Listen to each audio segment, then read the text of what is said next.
नक्सली मुठभेड़ पर बीजेपी नेता शहजाद पूनावाला का कहना है, जब हमने छत्तीसगढ़ में एक बहुत ही महत्वपूर्ण ऑपरेशन देखा है जहां सुरक्षा कर्मियों ने 29 नक्सलियों को मार गिराया और यह वास्तव में एक बड़ी उपलब्धि थी। सुरक्षा कर्मियों ने बाहर आकर सुरक्षा बलों का स्वागत करने के बजाय उनकी कार्यवाही आज कांग्रेस पार्टी ने वही किया है जो उनसे अपेक्षित है लेकिन अकल्पनीय है।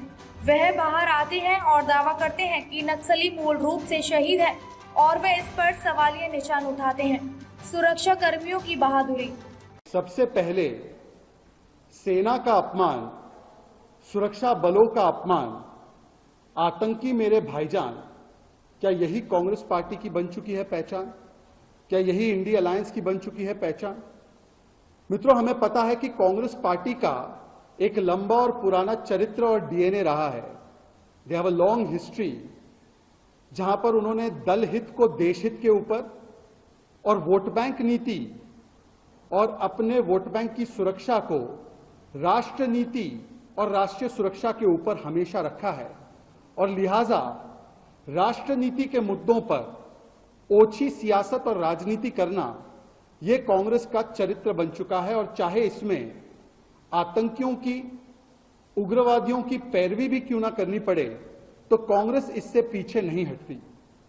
एक समय ऐसा था कि यूपीए की सरकार ने, मनमोहन सिंह जी की सरकार ने नक्सलियों को, लेफ्ट विंग एक्सट्रीमिज्म को देश की सबसे बड़ी आर्थिक चुनौती, बिगेस्ट इंटरनल सिक्योरिटी थ्रेट कहा था।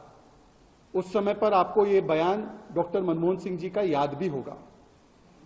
छत्तीसगढ़ में तो कांग्रेस पार्टी के तमाम जो सर्वोच्च छत्तीसगढ़ के नेता थे, उनको एक आतंकी हमले में नक्सलियों ने मारकर वहां की पूरी कांग्रेस की इकाई को समाप्त कर दिया था। परंतु आज जब वही कांग्रेस पार्टी, जब छत्तीसगढ़ में सुरक्षा बलों को, सिक्योरिटी फोर्सेस को एक बड़ी सफलता प्राप्त होती है और नक्सलिज्म के खिलाफ, आतंकवाद के खिलाफ एक बड़ी चोट हमारी सुरक्षा बल करती है, तब सुरक्षा बलों का स्वागत और सत्कार करने के बदले, उनको सराहने के बदले, कांग्रेस पार्टी आतंकियों को, नक्सलियों को, उग्रवादियों को शहीद कहती है और सेना और सुरक्षा बलों के कार्रवाई पर प्रश्नचिन्ह खड़े करके उनके मनोबल पर कुटाराघात और चोट करती है।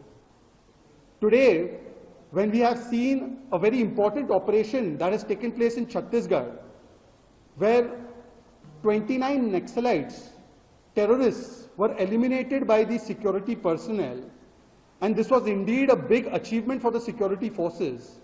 Instead of coming out and welcoming the security forces, their action, today the Congress party has done what is expected of them, but unthinkable, that they come out and they claim that the Atankwadis, the Ugravadis, the Naxalites are essentially martyrs, and they raise question marks on the bravery of our security forces. मैं आगे बढ़